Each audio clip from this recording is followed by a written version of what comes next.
The following is a preview of Episode 29, Sahulian Terminal Pleistocene. To listen to the full episode, become a supporter of the podcast by visiting patreon.com/ourprehistory or clicking the link in the description of this episode.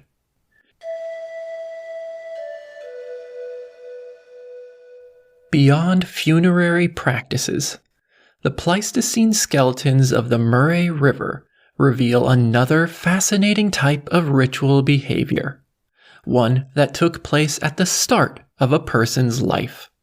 At 3 sites, human skulls were discovered that had been intentionally deformed, probably by wrapping a baby's head tightly when their cranial bones were still flexible.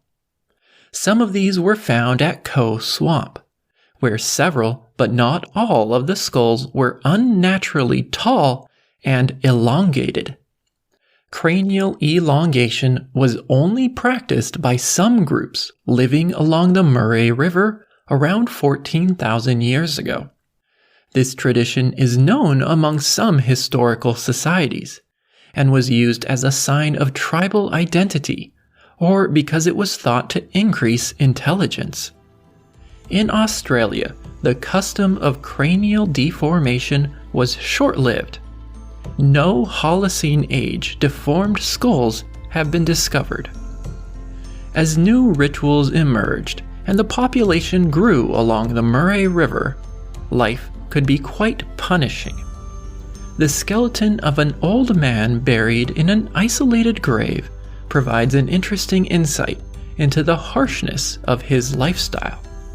By the time he died around 13,400 years ago, bony growths had formed in his ears, a condition known as surfer's ear, which results from repeatedly swimming in cold water.